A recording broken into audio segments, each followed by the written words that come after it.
So your title here would be not just owner and founder, but you'd be the sergeant major.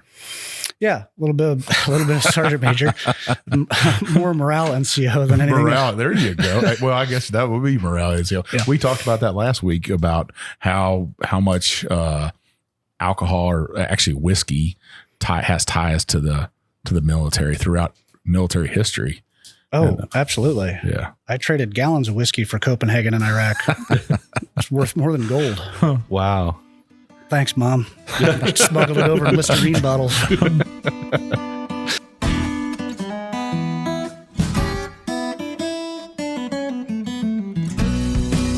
Welcome to another trip down the Bourbon Road with your hosts, Jim and Mike. So grab a glass of your favorite bourbon and kick back.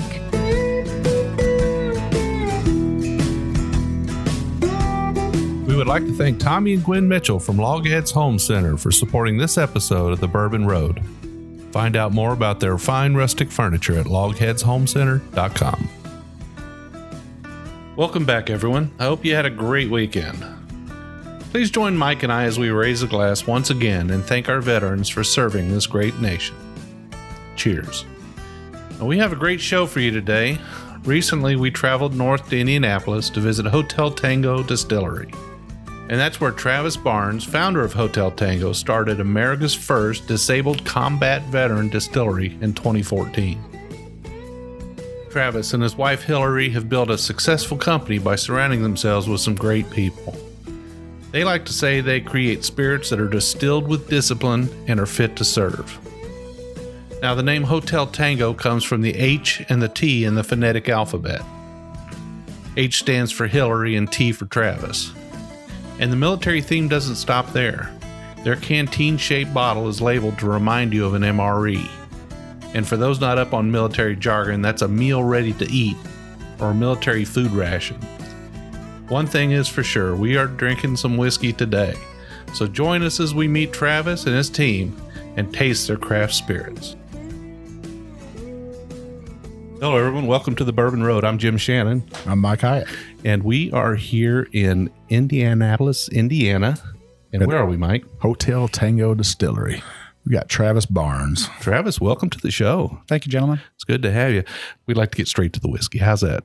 Outstanding. Yeah. So perfect. we're gonna get to your first expression that you brought for us here, and we'll talk a little bit about it and drink it, and then we'll get into your backstory. Sound good? Great. Sounds wonderful. All right. So what do we got in our glass today? So this is our Hotel Tango Reserve. It's our 6-year bourbon. This was something that we sourced from Wyoming whiskey a few years ago when it was turning about 4 years old. It's a wheated bourbon, about a 65-35 mash bill with corn and wheat. It's very, very soft in the beginning. You'll get very sweet, I think, but you'll definitely see the wheat come through. All right. Well, I'm looking forward to it. Let's go ahead and check it out. Great. Cheers. Thanks, guys. Cheers. Yeah, the nose is what's the proof on this? Oh, this is 90 proof. Okay, 90 proof. Yeah, the nose on it's a little light and a little delicate. I kind of like it. It's Absolutely. Yeah. Mike, you're a big fan of Wyoming whiskey, aren't you? I actually am. I think it's the weeded whiskey and stuff, or it could be this. We're sitting here down beside a crackling wood fire. It makes it even better. I don't know. But well, it's just not as spicy as you would, from a rye. Get a little floral on it, I think. Absolutely. On that taste. You can get it in the nose a little bit, but in the taste, it very comes across as that sweetness, that toasted marshmallow again, man. Mm-hmm. On the back end, I think it really opens up and it's bright. I mean, it's floral, as you said. Mm-hmm.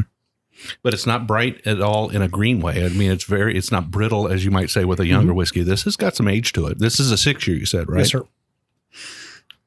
I get a little bit of white pepper on the back end of it. Mm-hmm. Maybe cloves, that baking spice. Mm-hmm. That's pretty good. Yeah, so it's got a little bit of toffee to it. Also, not too much, but a little bit of toffee to it. You getting any cinnamon, Mike? A little bit. Like I said, some of them baking spices and stuff. This is for me. It's, I like to sit down in front of my fireplace at my house and a big old fire and just, sip the night away with my dog sitting next to me. Absolutely. It's a great supper. Yeah. One of the things that that makes enjoying bourbon a good thing is a nice fire. And we're actually sitting on some comfortable log furniture here in a very rustic room. Tell us a little bit about this building we're in here. The building was built at the turn of the 20th century. It was built as a carriage house for a funeral parlor that sat out front. And the funeral house burned down in the mid 20th century. And the carriage house has remained in use till about 30 years ago. And they boarded it up. And it was, when we got it, there was no doors, no windows, no plumbing, no electric. And we turned it into our distillery. But originally it was broken into half. One side was for the stables, where the horses would have been stabled, and the other side was where did the mechanics work on buggies and the hearse buggy. Wow, that's interesting. So you were telling us about the turnstile or whatever it was that. Yeah, so they had an old turnstile where they would have turned the buggies around, and they told us that the reason they had those was that horses don't like to go in reverse to back up with the buggy on it, so they would have unhitched it, turned the buggy around, and then reattached the horses and pulled it back out the same way they came in. Well, it was a lot more difficult back in that day, wasn't it? You couldn't just put her in reverse. I guess you could, but it'd be tough to get her to back up.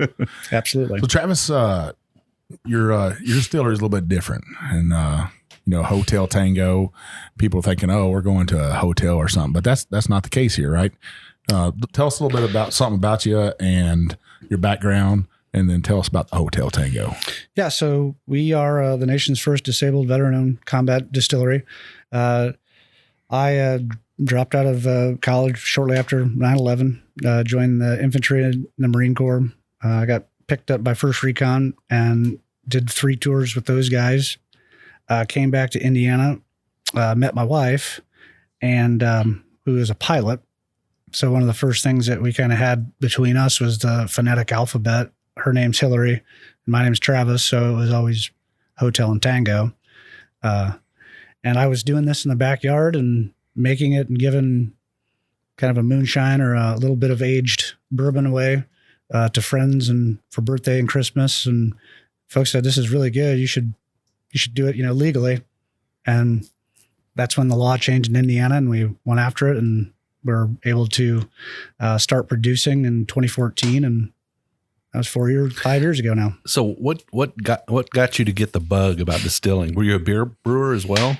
Yeah, so I was doing that as a hobby, and I really wanted to see, I built my own still, and I wanted to see if we could actually produce something that turned out palatable and enjoyable. And, after several attempts, we got something that was really nice. And from there, that was kind of the encouragement, along with the laws changing and allowing us to open it as a business. That was kind of the big kick where we thought, make a run of this. You still got that still over there you show me? Yes, sir. Yeah, that's pretty awesome. Yeah. So how do you figure out how to make a still? I mean, was it Google or did you watch Popcorn Sutton or?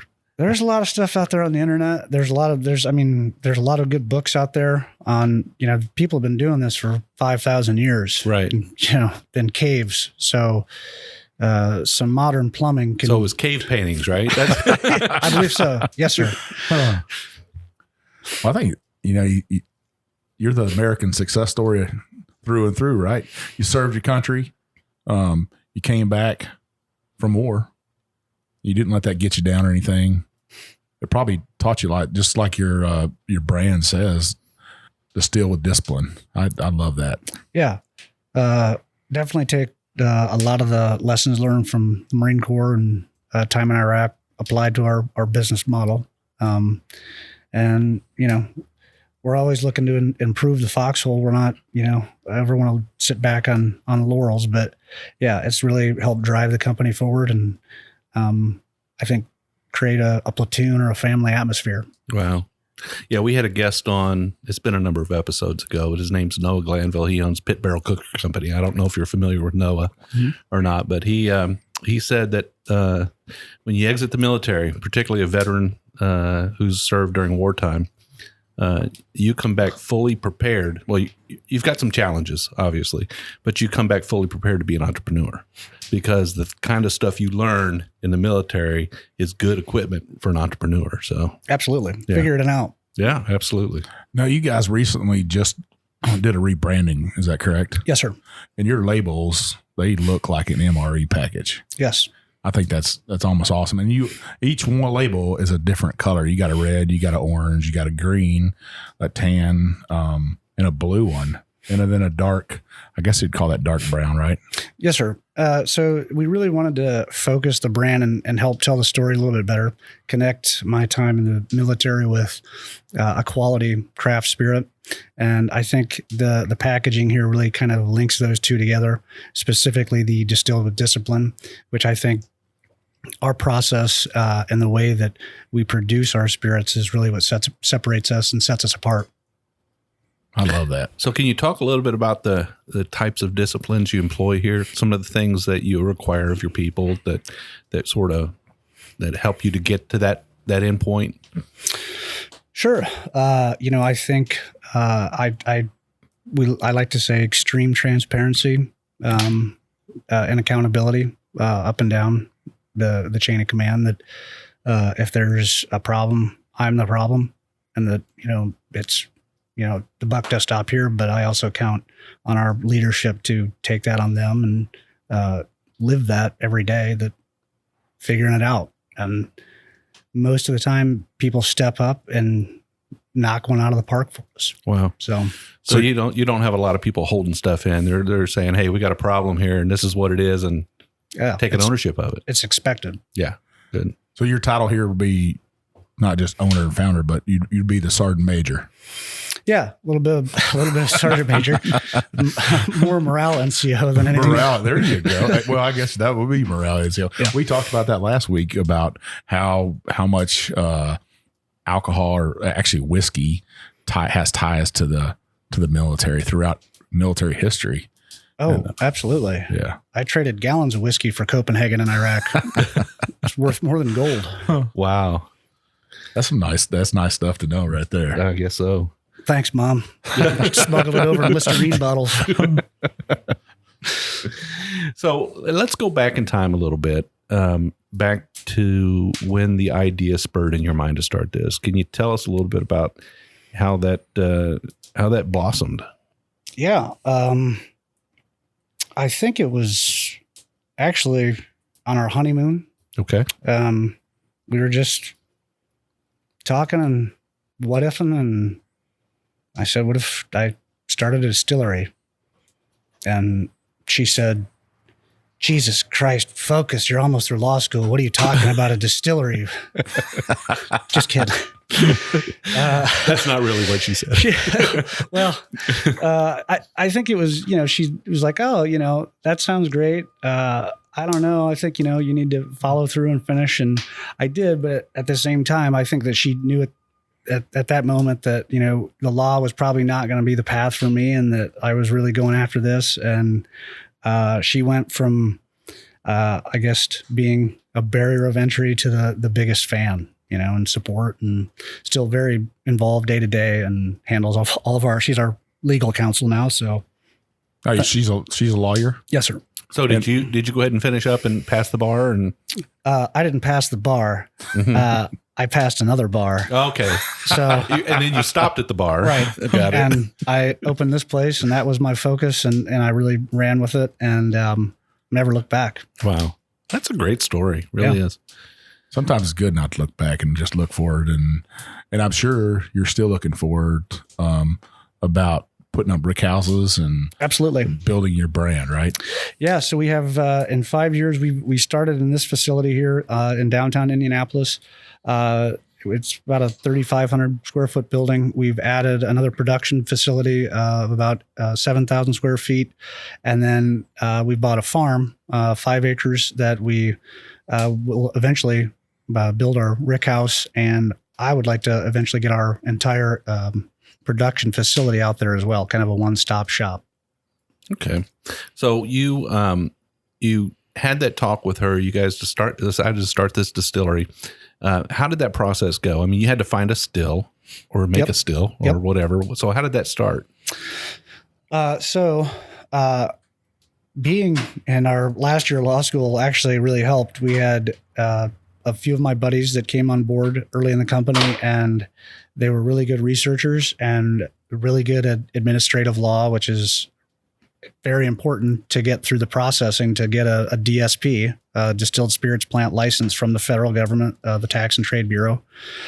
So we were little honey badgers, and we went and dug and knocked on doors and, kept resubmitting paperwork. And, it's funny because there's no fee that comes with the actual distilled spirits license from the federal government. It's free, but you essentially have to be operating as a distillery without producing anything before they'll give you the license. Wow. So it's a lot of the cart before the horse thing. So you have to have a functioning distillery prior to getting issued at the time. They've changed a little bit, because they understand the lag of, if you're buying a still from Germany, could be a year to 18 months before it actually lands in the U.S. And do you actually need to have it on property before they issue you the license? So I think they've eased up on that. Back then, you had to have an actual serialized, stamped still and all of your other equipment on premise, insured, bonded, ready to go.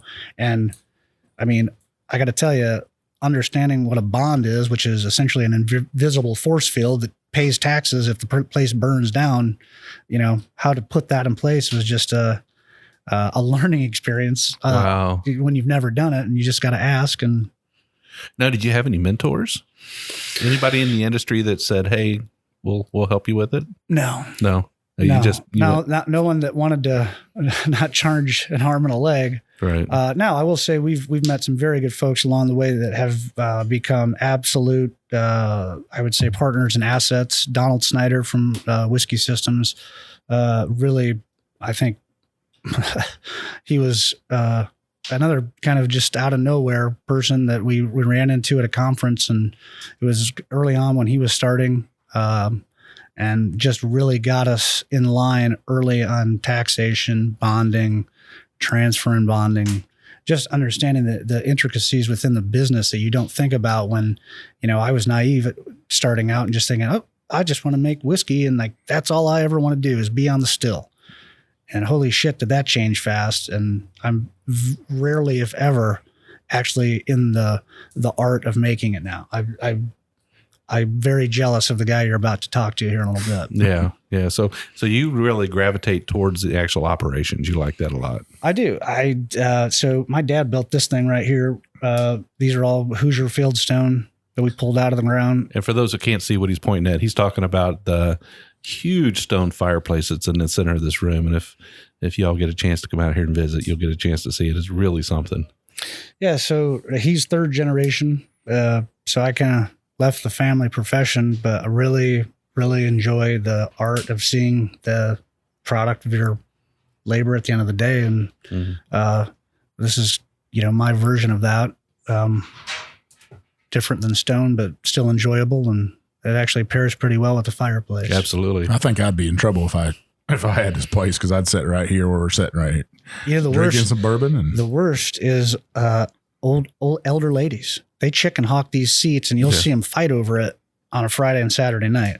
Yeah, I think I told you earlier that these two sofas here, that's a love seat, and then this couch here, were both made by our sponsors of the show. So, awesome. So they're going to love this, that we actually got to sit down on some of their stuff and record an episode. But these have seen a lot of butts. A lot of butts in these seats. A lot of whiskey drinking out of these seats. Absolutely. Yeah. Nothing wrong with that though, right, Jim? That's right. Absolutely. So I think I'm ready for that next pour. Cool. All right, let's do it. So let's just recap here. We just had the 6-year-old reserve bourbon. It's a 90 proof bourbon that you source from Wyoming Whiskey. Yes, sir.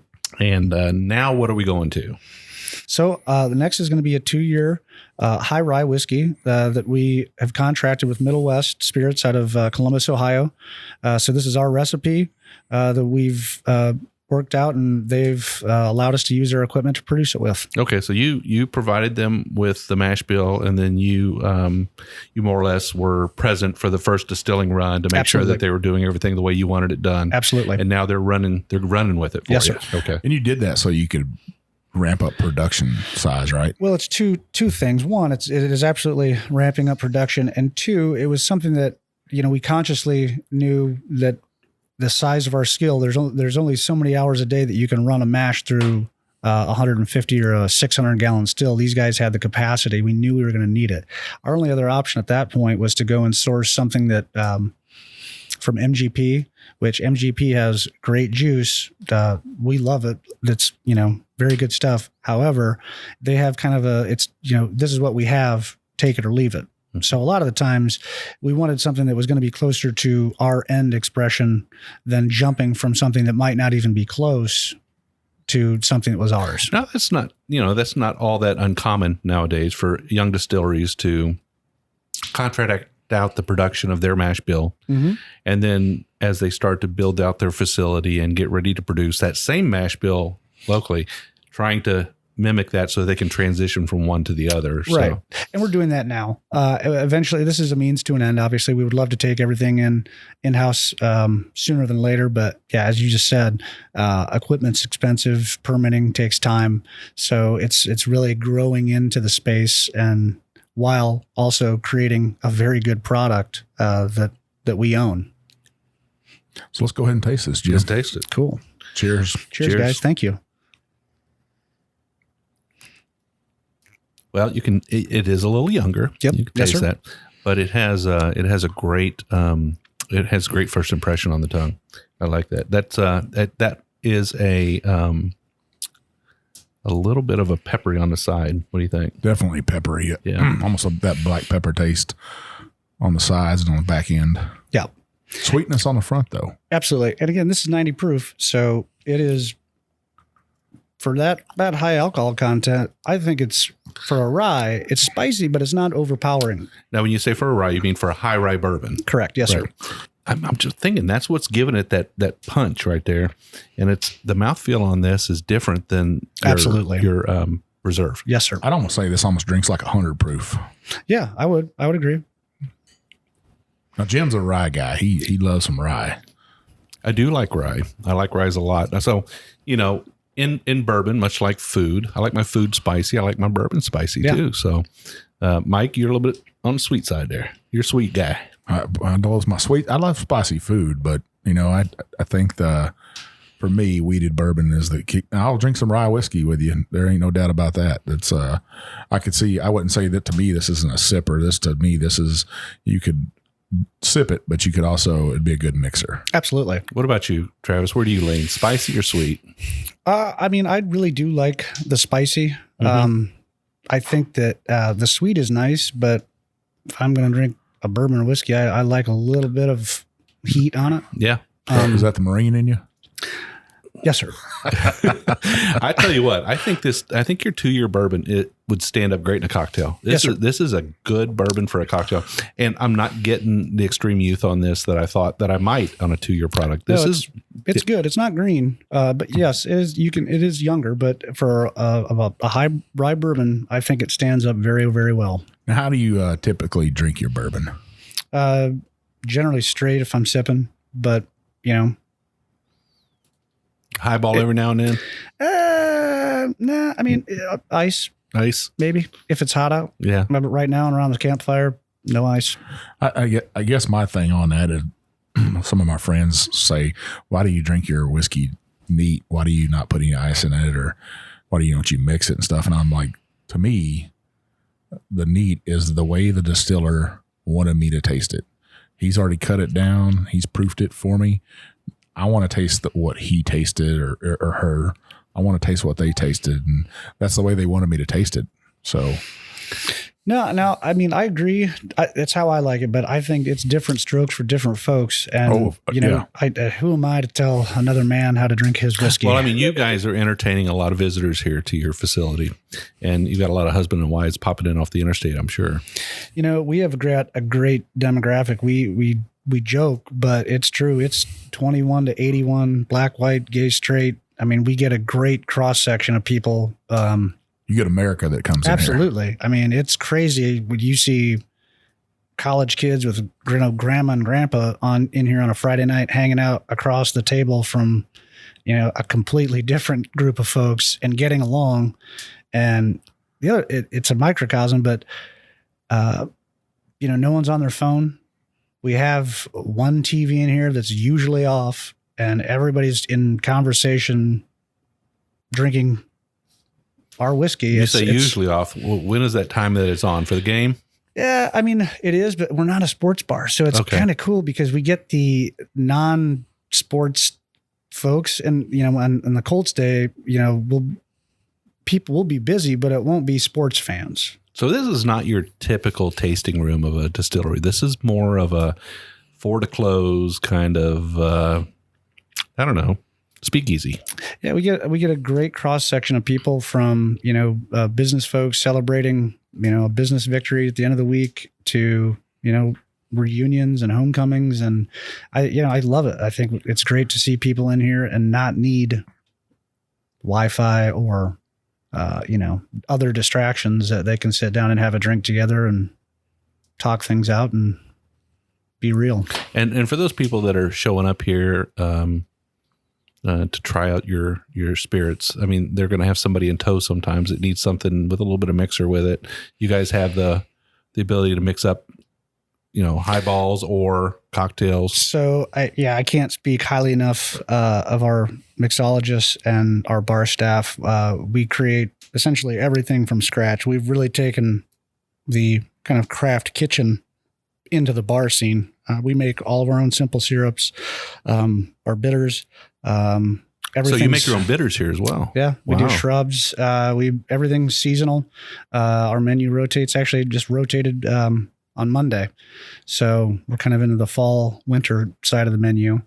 So you'll see, more highballs, old fashions, just stuff like that. But you know, we will have a few classics that we keep on for everybody. So we realize that, you know, that not everybody is a bourbon or whiskey person. So we have several different selections. We have a gin, a vodka, a rum, and we have some liqueurs. We have a limoncello, an orangecello, and a cherry liqueur that's all very good. And I think those stand up very well on their own on ice as a sipper, or the orange on top of a old fashioned is very good. Trust me, those bartenders will find something you like. So if you're driving down I-65 or I-70 heading east or west or north or south, and you're sitting there listening to our podcast with your spouse, and you're thinking, they ask you, say, hey, we want to stop and taste some bourbon. And you're like, I don't drink bourbon. Stop in at this place, and guarantee they'll make you something you like, and you probably take a bottle home with you. Absolutely. And that's one nice thing from that we can do here is sell bottles from our tasting room. We don't do food, but that's okay because we're in a very kind of cool, eclectic neighborhood where you've got many options from high end to good bar food within a block or two. And does some of them deliver here? So, oh yeah, absolutely. Yeah. So people are ordering out and having it delivered here. Yes, sir. Well, that's great. You ever have food trucks or events here? Absolutely. We actually have our event space next door that you can rent out, but we also do things, smaller groups in here. We're pretty flexible on those. If we have enough time, we can usually pull off anything. I could even see your orange cello taking some really good vanilla ice cream, pouring some of that orange cello in there and mixing it up and making like almost a sherbet ice cream. I believe one of our, I swear to God, local ice cream vendors, as we have one of those. I think they did it with our lemon over the summer, right? Doesn't that sound good? I love some sherbet ice cream. Yes. Yeah, that's really good. So we're going to get to try some of your other expressions in the second half, and we're going to talk a little bit more about, you know, your facility here and your production operation, and we're going to bring in your head distiller. Absolutely. So, Bobby. What do you think? Take a little break here and then come back? We'll finish this up. We'll finish it up, and cheers. Cheers, guys. Cheers. Right. Thank you.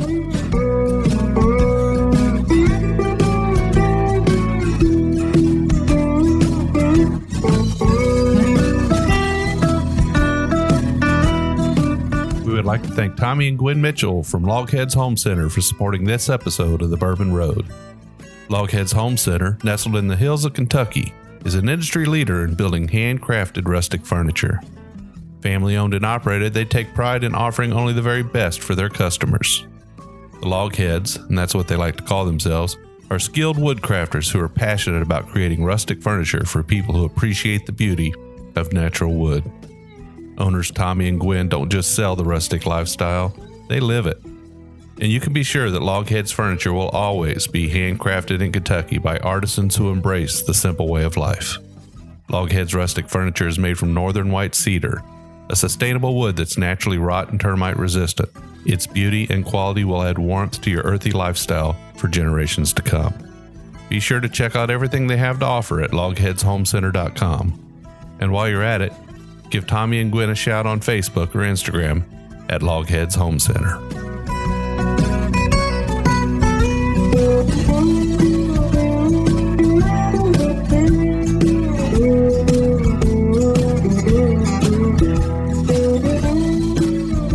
We are back from our little break, and we've got a new guest with us. We've got the head distiller, Bob Yates. Welcome. Hello, thank you. Good to have you on. Good to be here. So we're gonna ping you a little bit. We're gonna ask about some technical stuff, what you do here, and I love it, and about the distilling equipment. And hey! Before we hold up a minute now, before we get all into that technical stuff, what do we got in our hands, Jim? Oh yeah, what do we got, man? So who wants to introduce what we have in the glass now? Let's hear what old Big Bob has to say. Yeah, I'll let Bob take it from here. Go right ahead. All right, it's our straight rye whiskey. It's 95% rye, 5% barley, bottled at 100 proof. Liquid spice, right? It's spicy. It's got like some baking spices notes to it, some cinnamon, some nutmeggy qualities to it. Okay. Well, let's taste it, and then after we taste it a little bit, we'll talk a little bit about it. Perfect. All right. Oh yeah, it's candy. Yeah. It has it definitely has a perceived sweetness to it almost. Yeah. On the nose, I'm getting a little bit of citrus, like an orange. Yeah. Absolutely. I may have needed the suggestion to get it, but I do kind of get it now that you said it. And you know, have you ever smelled like? I'm going to really reach here, Mike. You know, those, don't say cedar. No, I'm not going to say cedar. I do get cedar a lot. And somebody who was explaining. Caleb was explaining that some people get cedar. It's in their DNA. It's kind of a. It's a memory that you have. Yeah, it's a memory. From something like if you worked in a horse barn and you've got that cedar clippings and you have that smell and that sensory that you grew up as a kid or something will come back to you when you smell something. So what I'm getting is, those incense sticks that you buy that you light and they burn down when you're in that, but they're not lit yet. So this has got that kind of a Nag Champa. Yeah. I agree. But I'll also admit that I have a very suggestive palate. Okay. If I hear it, I'm like, yes, Yeah. of course. Yeah. But I've always said this. I've always said, if somebody says I'm picking a note up and you get it yourself because they suggested it, it's probably there. If somebody said they were getting something and you didn't get it, I don't think they could fool you into saying, that's pickle juice. I got it. Yeah. No, yeah, I would absolutely agree. If you said pickle juice, I'd say, I'm not picking that one up. I was going to say I had a little smokiness in here, but it's actually the fire I smell. It smells great. All right. I was going to say a little cat, but you guys, I keep looking up here at the fireplace and I see Fletcher Pickles up here. Yes. He was our first distillery cat. He tragically passed away, coming up on 2 years. And we've since took a year off, and now we've brought back another cat, Virginia Dill. Virginia Dill. I like it. Yeah. And so Fletcher served well. Absolutely. Yeah. Good mouser. Yeah. Good mascot. Laid back cat.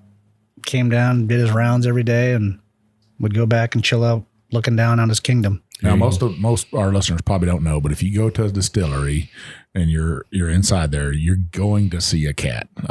100% of the time, almost, right? Yeah, pretty much all the time. Yeah, you're going to see a cat running around. And that's because they have all those grains laying around, and grains come with what? You're going to have some mice. Yeah, old buildings, cold weather, dry grains, you're going to have mice, and it's dual purpose. I mean, the resident cat people really love, and also form and function. So, yeah. So, Bob, this 95 rye we're drinking here right now. Yes, sir. What's the source of this rye? It's sourced from MGP. MGP. Okay.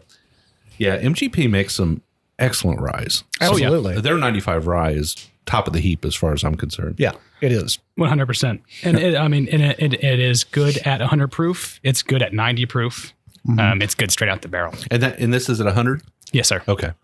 And for our listeners that they're on that fringe, they're a fringe bourbon or whiskey drinker or something, and they're not big into the whiskey world. MGP is in Lawrenceburg, Indiana, correct? Correct. Right across the river from Kentucky. Correct.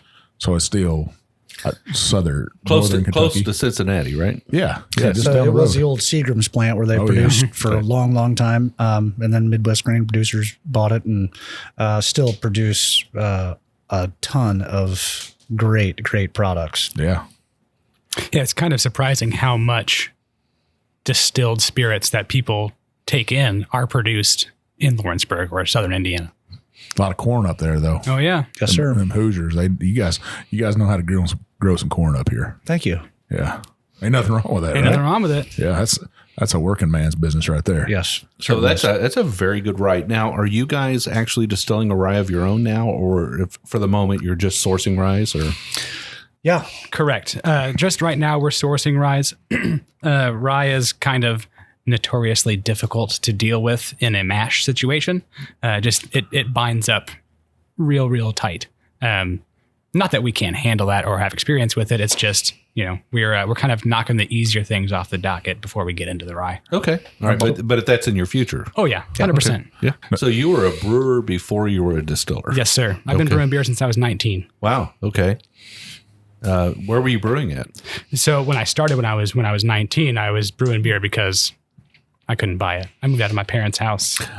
And to bypass the laws, you were brewing beer. Well, I wouldn't. That's your words, not mine.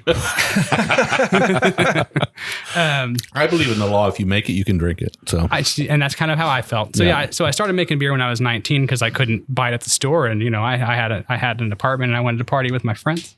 And then that led to making wine, which led to making beer, or which led to making spirits. I mean, and then I got a job at a local brew pub called 20 Tap. It's in Broad Ripple. They kind of opened up at the cusp of craft beer, at least in Indianapolis. And the person who taught me how to do that work, outside of me messing around in my garage, his name's Kevin, and he was by far the best teacher I could have ever wished for. He's an original brewer, one of the first brewers from Indiana back in the 90s, which is when the brew pub started. And he just really laid the foundation for me to be able to go forward and expand my knowledge on beer making, which leads to spirit making and the quality of that. And the processes are the same up until the point where you end up with your distiller's beer, right? Correct. So the only time they change is once you start stripping out the alcohol. I like to refer to it as it's this, because people ask the question a lot, how has it been difficult going from beer to distilling? And I like to say that it's the same, but the boil's in a different place, right? Yeah. We talked about sweet mash versus sour mash, of having that sterilization or that hermetic environment for your yeast when you're doing a sweet mash. That is beer making. If you were to put the right grains together, you could carbonate that, cool it down, sell it out of a tap. It's just the boil is in a different place, right? Instead of boiling it before you ferment, now we boil it after we ferment and turn it into alcohol. So a distiller's beer would be a bit more sour, wouldn't it? Yes. Okay, so probably not. Unless you're what's the name of a sour beer? What's it called? Goose. A goose or there's a couple. Berliner Weiss. Berliner Weiss, yeah. So these are sour beers. So if you like a sour beer, you might like a distiller's beer mash beer, but probably not. It gets a little touch and go. And are you trying to achieve a little bit higher alcohol content here than you would in a beer? Yes. Yes. It's all about efficiency, especially when you talk about going from, in our distillery, we do, 20 barrels, which is around 600 gallons ish of distiller's beer. And then once that goes through the whole process of turning into usable hearts alcohol to sell into a bottle, it's not that much, in the course of watching it from stage to stage, it's not a lot. Yeah. So what do you end up with? What's the percentage yield out of so you brew how much? You brew 20 barrels. 20 barrels. How many barrels 600 gallons. How many barrels of distillery White Dog do you get? So usually we're shooting for around 8 to 10% ABV. Yeah. Right. So of pure 100% alcohol coming off of that still, it's only going to be at most 10% of the total volume. Got it. And then outside of that, you have heads, hearts, tails. Right. So the usable portion of that is only 30% of that 10%. Got it. So it's when you see it go down the line, the first time it's kind of disheartening. It's kind of disheartening. But it's a beautiful thing. It really is. So let's switch gears here for a minute, Yes, right? sir. So you're brewing beer, you're a beer brewer, I guess. Where did you meet this fine fella Travis at? At my bar. Yeah. And they're drinking beer. And they're drinking beer, not Believe it my or beer, not my Yeah, beer. not your beer. No, and that was kind of that was my introduction to Travis. Is why aren't you drinking my beer? Because he was with a mutual friend of ours, Yeah.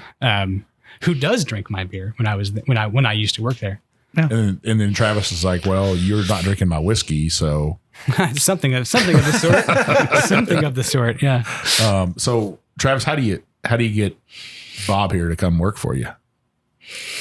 Man, I think that we were very lucky. It was a lot of timing. I think that Bob was looking for a little bit more freedom of expression, and we were growing, and we wanted to have somebody that could take on the role of kind of the driving force of that part of the company, the creative expression part, while still maintaining the process and the distilled with discipline, the procedures and are being followed. And Bob is a rule master, which is great when you want to have quality and consistency as part of the recipe. I thought it was because you liked him because he broke the law too.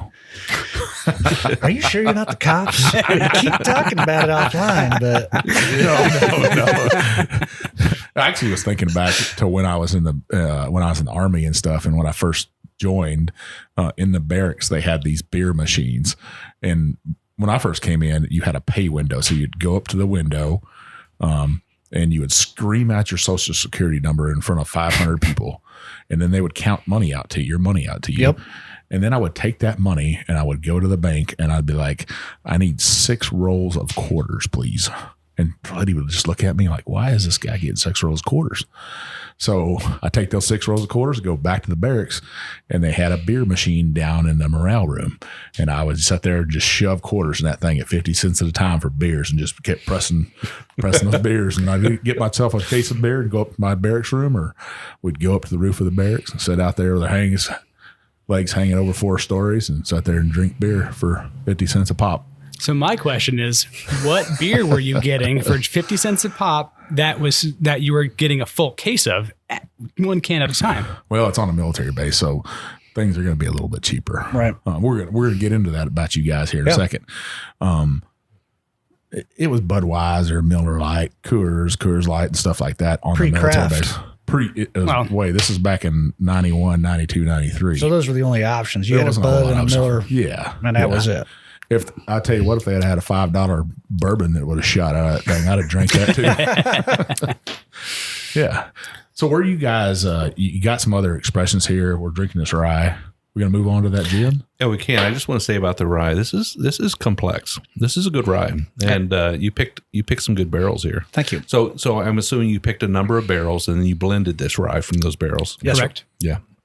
Yeah. Again, I really got to say how much we rely on Bobby for these things. I mean, a lot of it is anecdotal, but I mean, you can stand around and what if around a few barrels of, is this the right one or is that lot the right one? And having someone that you can count on that can pull out some of these notes and understand what happens when you do from 1 barrel to 12 barrels, how that complexity changes is really hard to kind of forecast. And he does a great job for us. So did you purchase and blend the entire thing at once, or do you do it on demand? Kind of, I guess. Well, the first portion of rye that we got when we first introduced it into our portfolio was a finite number. So that was its own specific blend of 9. I want to say it was 9 barrels that we first blended. Decent sized batch. Yeah. Yeah, it was. Yeah. And so now we are kind of meeting that to sensory analysis. Got it. Mm-hmm. Got it. Perfect. So, yeah. Well, job well done. That's a good rye. Thank you. I really appreciate that. Thank you. Let's move on to that gin. I'm ready. Yes, sir. So when we first got started, as when initially, and again, this is back in we were just robbing Peter to pay Paul days to stay alive. We started with 3 clears. Our rum and vodka were the first things we really started to produce here. And then our gin was really the first kind of jump into something that wasn't a straight distillation, but that there was a little bit more nuance. And more craft too, right? Absolutely. And gin is a real beast for a lot of reasons, but quality and consistency are the 2 big things that can get out of whack real quick. So this gin is going to be more of an American style, much more citrus forward than a Tanqueray or a London Dry style. Okay. All right. So this is made with your rye mash bill? It is just corn. Just corn. So this is 100% corn. 100% so this corn. is a corn whiskey that's distilled to a high proof. I would not, I mean, just for clarification's sake, I would say it would be more of a vodka, a grain neutral spirit distilled from corn, more so than it would be a whiskey mash. But it turns out the same. It's a high proof all corn mash that we take the distillate from. We steep in juniper, star anise seed, lemon, orange, and angelica root. Okay. Is it lemon verbena? No, it's lemon peels. Lemon peel itself. Okay. Lemon and orange peels. That's what I was getting on that nose was juniper, I think. Yeah, so you could say that this is so still predominantly juniper is going to be the highest percentage of botanicals within it. Correct. That's what makes it gin. But I think that our mix of the citrus, namely the orange and the lemon peel, is really what kind of brings out that softness. It's not so overpowering that it tastes like you're drinking a Christmas tree. This is great for somebody that's either a gin connoisseur or somebody that's never had gin or afraid of gin because they're like, that's a drinker's drink spirit. But actually, across the board, folks love this. Yeah. So I'm getting a great nose on it. It's light and sweet. So we're drinking gin straight here, fellas. Yep. And it's at 90 proof. Yep. So it'll get the job done. Yeah, it's mostly juniper, but it is backed up with that citrus, and that citrus doesn't come off as, after it's been, stripped from the alcohol into the alcohol and then distilled out. It's not tart or sharp. It is very much so like on the breathe out. This is definitely different. This is different than, so you guys are not doing any chill filtering, right? No. Yeah, because I can tell. Yeah. I can tell. I mean, there's a creaminess to this. There's a butteriness to absolutely. this. Now, Jim, if you would have said, I get cedar in this, I would have been like, yep, got that. A little bit. Yeah. You get juniper, right? Yeah. Absolutely get juniper. I actually, this is pretty dang good. Yeah. Just Again, drinking it for straight. something that's, as our first kind of delve into gin, I think we really did a good job on this one. So you're steeping and you've got a gin basket. Correct. So you're really hitting us twice with those botanicals. Yeah, the gin basket doesn't lend a lot as far as like slap you in the face flavor or aroma, but it does add some nuance. And so you can shove grapefruit, or at one point we shoved grapefruit and rosemary just as a little small test in our gin basket. And it really, just a little bit goes a long way, and it adds a lot of depth and nuance. So, Bob, how long you been here? I think that it's over 2 years. Yeah. I didn't start off as the head distiller. I started off just juicing lemons. Juicing lemons. The lemon juicer guy. That was me. Okay. Moving on up. Yeah. Moving on and up. then, it was, I started here when I was still running the small brewery that I was running. Okay. And then one thing led to another. And I kept saying, hey guys, I'd love to come and make some booze for you. You're looking for that promotion. Always. Aren't we all? Well, I tell you what, don't change this. I'm looking leave for it right. retirement. Leave it right where it is, because this is really good. It's very enjoyable. Yeah. I don't know. I know that it is a trend in other countries. I don't know a lot of people that drink gin just straight or neat, but this one you could do it with, for sure. You can do. So I've got a couple of gins that I really like. I don't know if you had the Castle and Key gin. Mm-hmm. Yep. Delicious gin. Tasty. But different than this. Yes. Absolutely. They're very different, but they're both equally good, I think. Thank you. You did a good Appreciate job that. here. Thank you. Are we going to move on to that next one? Yes. What do we got? This is Travis's favorite. Is it Oh, really? Bobby, stop it. Remember that time? Too much coffee, right?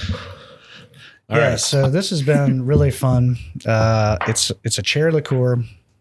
Again, this was born. A lot of our stuff comes out of the tasting room that our staff, wants to be able to put something on the menu, but there wasn't something in our current lineup that they could use, and they're pretty creative. So when they asked to have something with a little bit more of a tart background on it, we thought, well, let's do something with a cherry.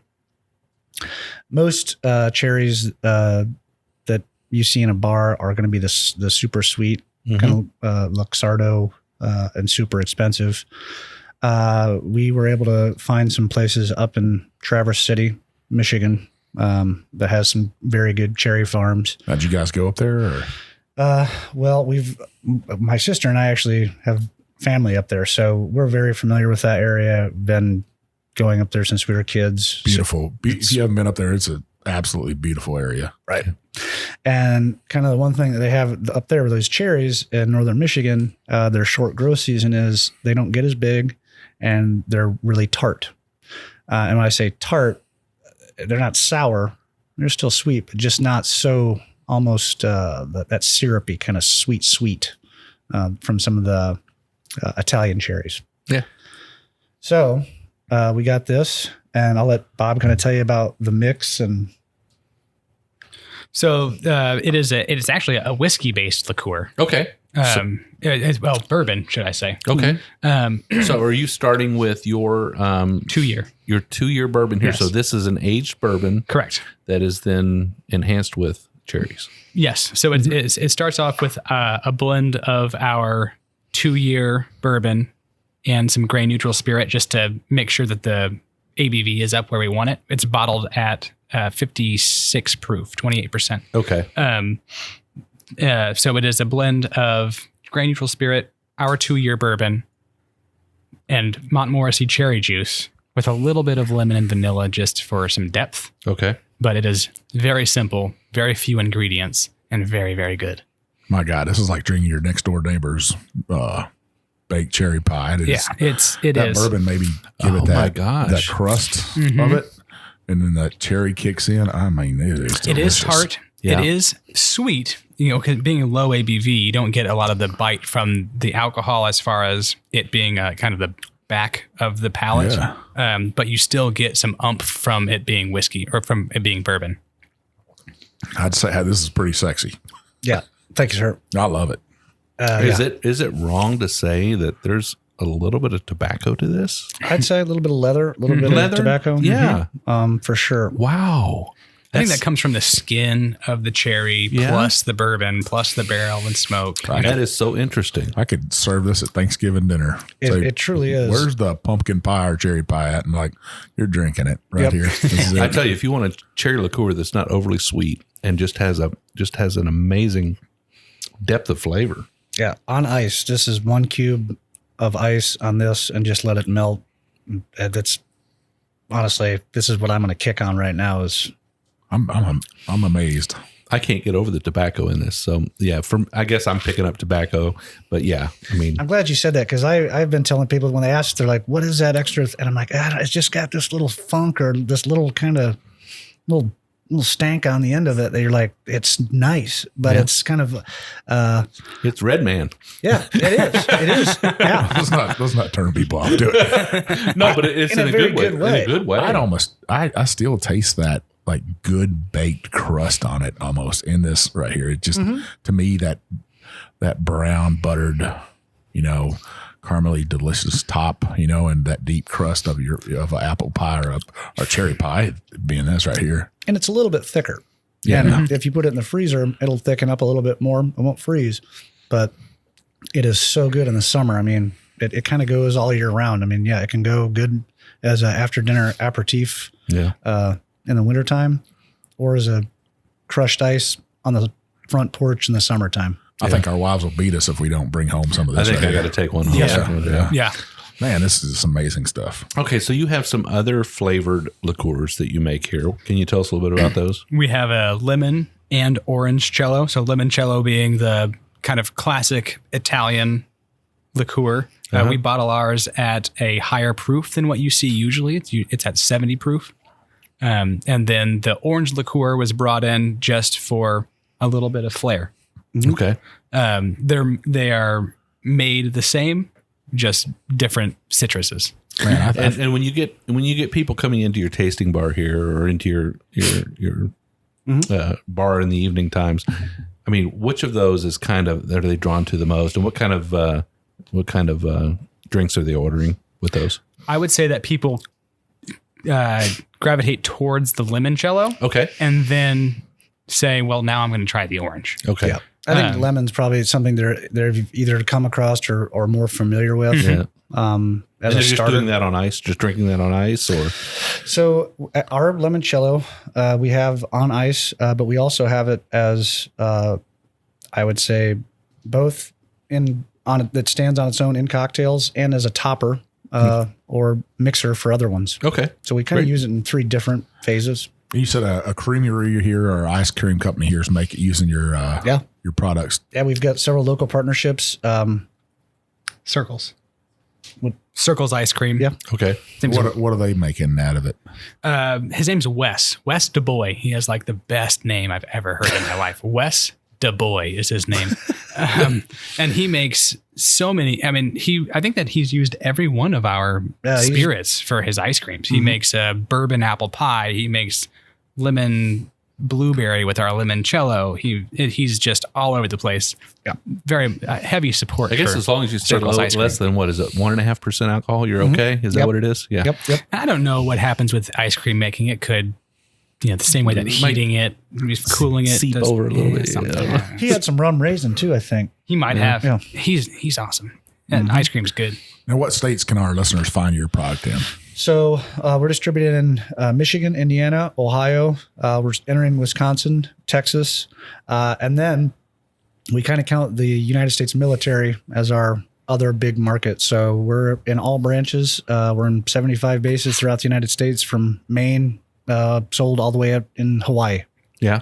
And you said you're going to be going up to Kodiak pretty soon here too, right? Yeah, we just got we had a great meeting with the Coast Guard last week. We're hoping to get an expansion to Kodiak in the spring. And yeah, we'd love to go up and do some bottle signings and tastings with those guys and, hopefully get to hang out. And we love to support vets. And when we go out and do meet and greets, it's always fun to hang out and party with the guys a little bit. Absolutely. Yeah. So you've got some things happening in your future. You got some plans. Can you tell us a little bit about what the next 5 years look like for Hotel Tango?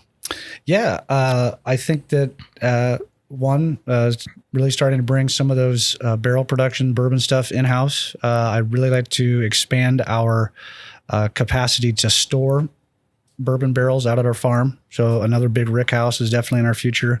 And we're going to outgrow our current production space. And I think if we could put another big barn out at the farm and kind of a one-stop shop where folks can come and actually see the entire process from grain to glass, that's what hopefully in the next 5 years, that's the goal. That's and pretty exciting. Continue to grow. And we'd love to go OCONUS. So outside continental United States with the United States military. That's another big goal we would like. And honestly, just keep growing, saturate and push out through the Midwest. And, people just keep asking for it. And wherever they're asking, that's where we want to go next. Right. So where can our listeners find you guys on social media? They can find us at Hotel Tango Distillery. Okay. And you've got a website as well. Yes, it's hoteltangowhiskey.com. Okay, great. So, guys, we really appreciate you taking the time to sit down with us today. We really enjoyed drinking your bourbon and your whiskeys and your liqueurs. They're all very good. You've got quite a craft here. Thank you. Thank you guys so much. I guess we'd like to end it with thank all of our veterans out there. Travis, thank you for your service, and thank you, sister, for her service. And we'd like to thank all of our veterans out there this time of year. Absolutely. Thank you guys so much. Happy Veterans Day. Hope you guys are always welcome to come on in. I'm generally here day to day. So if you're a vet and you're listening and you're stopping in, just let me know and I'll come over and have a drink with you. Sounds good. Thanks, guys. Thank you. Cheers. All right, Cheers. cheers.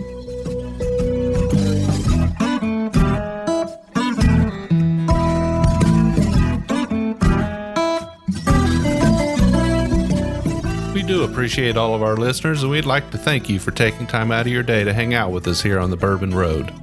We hope you enjoyed today's show, and if so, we would appreciate if you'd subscribe and rate us a 5-star with a review on iTunes.